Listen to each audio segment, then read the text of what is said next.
L'invité de TV5 Monde au 13e Festival international du film de Marrakech avec Nargis Nejar qui est mon invité. Bonjour. Bonjour. Vous Patrick. êtes bien sûr cinéaste marocaine et vous représentez le Maroc au sein de ce jury dirigé par Martin Scorsese. C'est une grande responsabilité, un bonheur. C'est un immense honneur surtout d'avoir été justement choisi par Martin Scorsese pour faire partie de son jury. Et je pense que c'est en tout cas pour moi, j'en suis très fière parce que c'est une manière c'est un pont jeté en tout cas entre un rêve qui est complètement fantasmé et une réalité qui a pris forme là. Donc oui. Voilà.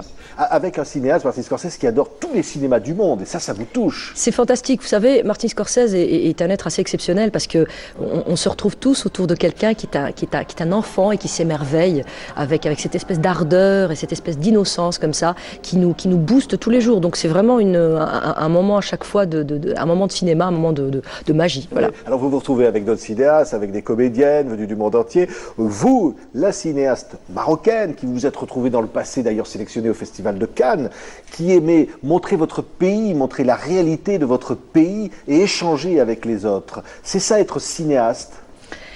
Écoutez, ça dépend, je pense, de l'endroit où l'on est. Il est évident que quand on est dans un pays comme le Maroc, être cinéaste, c'est parfois aussi un peu bousculer une certaine forme de consensus. Et je crois qu'on a ce devoir-là. Je ne pourrais pas parler en termes d'avant-gardisme parce que ce serait un petit peu prétentieux, mais c'est vrai qu'on accompagne un mouvement et il y a une dynamique aujourd'hui au Maroc qui est juste exceptionnelle. Donc la parole est dite et nous autres artistes avons le droit de nous en emparer et de la façonner à notre manière et de la livrer. Oui. Et ça, je pense que c'est quasiment une exception dans le monde arabe aujourd'hui. C'est une exception, ça veut dire qu'ici on a le droit de tout dire et pas ailleurs. Aujourd'hui, on a le droit de tout dire, absolument. C'est-à-dire qu'il faut réviser complètement l'idée qu'il y a une censure. Après, il est fort probable que certaines personnes puissent être heurtées et qu'il y ait une espèce de riposte, ce qui est tout à fait naturel et à mon sens, c'est ce qui explique qu'un débat est sain, au sein d'ailleurs d'une démocratie, ce qui est le cas du Maroc. Oui, voilà. Est-ce qu'on a ressenti finalement les mouvements dans le monde arabe ici pour les cinéastes? Nous ne sommes pas du tout, les enjeux ne sont absolument pas les mêmes. Nous ne bataillons pas du tout pour les mêmes choses. Aujourd'hui, nous ne sommes pas là en train de nous battre contre un régime totalitaire, etc. C'est pas le cas du tout. Donc non, effectivement, il y a des choses, il y a des contrariétés, on va dire quotidiennes. Tout le monde essaie de se bagarrer, mais ce que j'aime justement dans la manière dont Sa Majesté est en train aussi de communiquer à la population, c'est qu'il est temps que nous retroussions nos manches et que nous soyons dans une démarche participative, citoyenne, et non pas dans cette espèce d'infantilisation dans laquelle on a peut-être pu être à un moment donné. Donc oui. Il n'est plus question d'assistanat, il est question d'acter aujourd'hui. Oui. Et j'aime cette idée, en tout cas moi en tant que cinéaste aussi. Parce que les cinéastes dont vous êtes mettre le doigt sur ce qui se passe dans la société. Vous l'avez fait, les yeux secs bien sûr, sur la situation des femmes.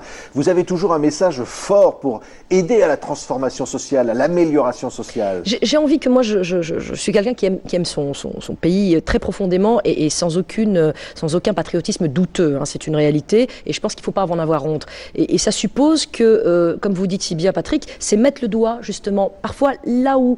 Pas où ça fait mal, parce que là ce serait un peu du sadisme, mais mettre le doigt là où il y a une belle zone d'obscurité, quelque chose d'un peu gangréné, simplement parce qu'il n'y a pas de lumière. Hein. C'est comme une chose qui n'accueille pas justement de luminosité. Ben, elle finit par être nécrosée. Donc oui. Je pense que c'est un petit peu ça l'idée, c'est aller dans les coulisses et puis sortir les choses à la lumière, les amener en tout cas à la lumière, pour les regarder en face et dire qu'est-ce qu'on en fait. Donc c'est réfléchir ensemble. Oui. Voilà. Et pour ça, il faut des salles de cinéma, il faut des cinéastes qui soient aidés, des jeunes comme ça, qui montent comme vous l'avez été. Est-ce que ça existe encore au Maroc? Parce qu'on voit que dans de nombreux pays arabes, les salles ferment, il y a de moins en moins de cinéastes et c'est de plus en plus difficile pour les jeunes. Bon, déjà, je suis vexée parce que vous considérez que je ne suis plus très jeune. Donc alors, non, trêve de plaisanterie. Effectivement, il y a une belle jeunesse qui arrive.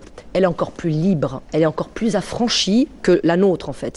C'est une troisième génération là qui joue des coudes et qui est, quand je vous dis affranchie, c'est-à-dire qu'elle ne se pose même plus la question de la censure. Elle n'est même plus justement dans cette problématique-là. Et du coup, elle livre de manière crue en fait ces messages.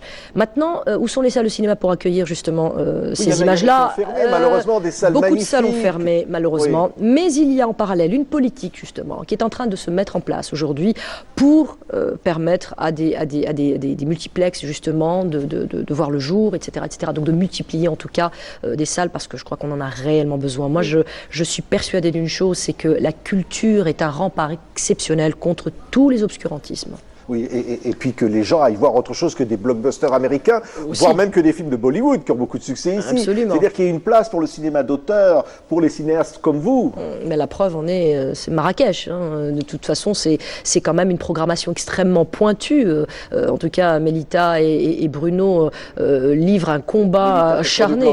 Mélita Toscan du Plantier, absolument, absolument, absolument. Et Bruno, effectivement, qui va choisir des pépites aussi du cinéma. Donc je pense qu'il y a cette espèce pour moi, c'est un festival qui a le mérite d'être une véritable, non pas une vitrine, mais c'est une leçon, justement, sur ce qui est possible. Nous sommes au Maroc, nous sommes un pays arabe, musulman, et nous avons en tout cas cette ouverture-là, nous avons cette curiosité-là, justement. Vous allez montrer une image, une certaine image du Maroc. Cette image que vous aimez, on voit bien Narcisse Nejjar, c'est-à-dire une image d'ouverture, une image de tolérance, lutter contre le racisme, l'obscurantisme. C'est ça, finalement, la mission du Maroc d'aujourd'hui? Tout à fait, complètement. Je pense que vous avez résumé parfaitement ce qu'est le Maroc d'aujourd'hui, ce à quoi il aspire et ce en quoi je crois avec force conviction, parce que je crois qu'il y a un champ des possibles qui est en train de s'ouvrir. En tout cas, je le ressens comme ça. Et à la limite, combien même ce serait de la naïveté de ma part, je la garde précieusement parce que je crois que c'est un moteur formidable. Oui, et puis un décor extraordinaire pour tourner ici. Les plus grands cinéastes viennent tourner